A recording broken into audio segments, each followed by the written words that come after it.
There was a period of time in my life where I was living out of the country and being youthful and having fun, but I kind of came back to the harsh reality of my American life, and I lived with my parents for a while, and then I came to Asheville and lived with my friends, and I lived on their couch, and I kept my stuff in a cardboard box in their hallway, and that was my life. Like, I'd go to my box and like, touch my things and like do whatever I had to do every day, and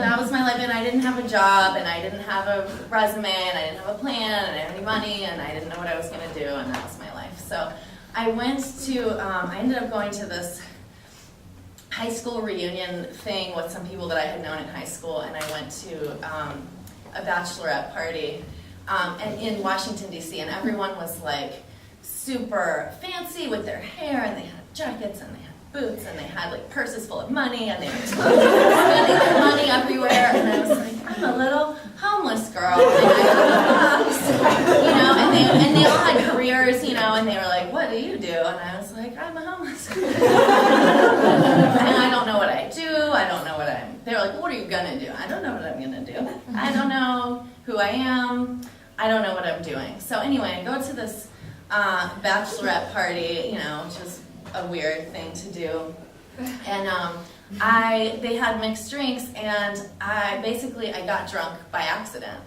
I drank too many drinks, and there was a party bus, and it was weird, and there's all this stuff going on, and I got really drunk, and I blacked out. I don't remember what happened, but I was told the story of what happened by my mean friend Sonia, who is not a nice person. She's not my friend anymore. She's my weird old friend from when I was in high school.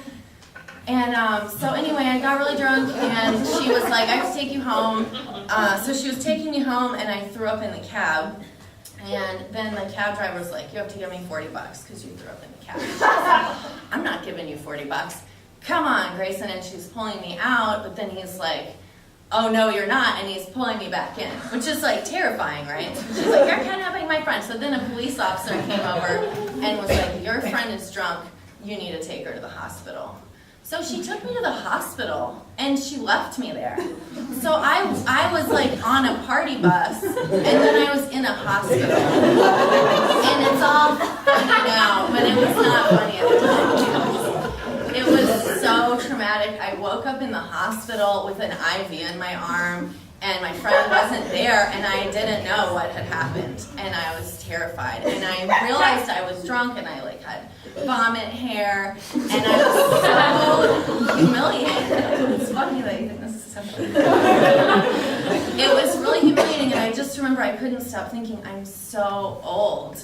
I'm so old, and it's humiliating to be so old and get drunk by accident and like have to go throw up and like be in the hospital, so it was horrible. So then, I went home, and it was horrible, and my mean friend was super mean and terrible. And then the next morning, they were having like a brunch with the bachelorettes, and I was like, I will go to this brunch. I'll be brave and face these people, even after my humiliating time, and I'll go to the brunch. So I go, and one of the meanie bachelorettes is like, how's the hospital? And I was like, it was horrible. It was one of the worst things that's ever happened to me. It was like a nightmare. And she was like, eating a croissant. And I was like, I gotta get out of here and go back to North Carolina and hang out with people. So I came back to North Carolina. I never told anyone about this. And a hospital bill came for like $800, for like, they gave me liquids and let me lay in a bed. So then they gave me like an $800 bill. I was like, I don't have $800. I actually burnt it because I was so humiliated. I couldn't stand to own a piece of paper that said what happened to me, and I burnt it.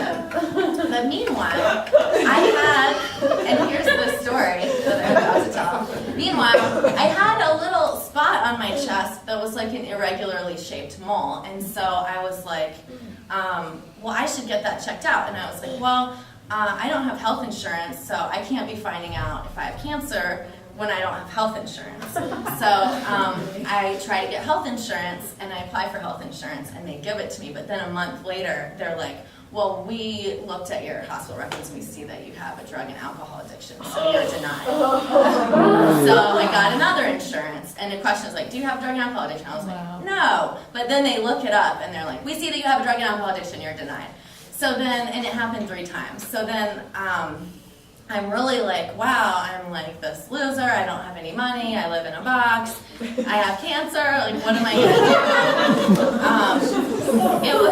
It was low times, you guys. But then I finally got Blue Cross Blue Shield, and they never asked me if I had a drug addiction or not. And I got it, and they probably looked at my records and they thought that I was okay. So they gave me my health insurance. I scheduled a dermatology appointment, and you have to schedule them 6 months in advance.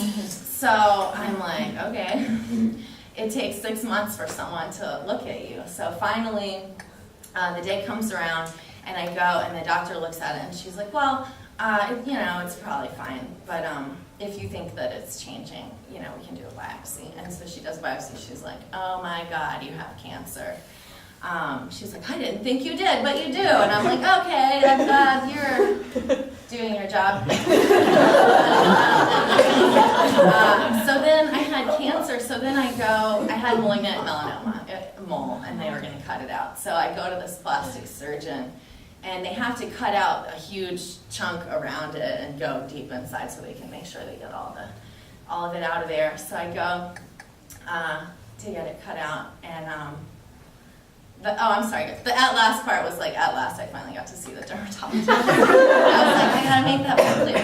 Anyway, so I go to the plastic surgeon, and he's like,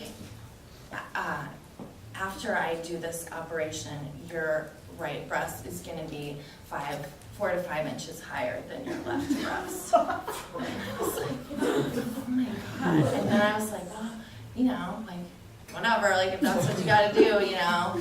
And I was like, okay. And then he was like, I'm just kidding, I got you.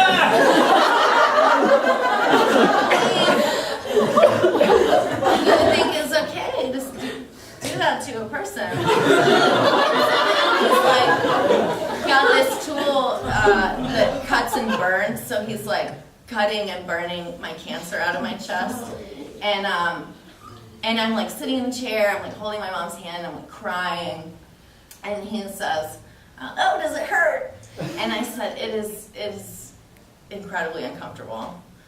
And he said, someone's never been through childbirth. And I was like, are you calling me a pussy? Like, while you cut and burn the cancer off my chest? Like, is that really necessary?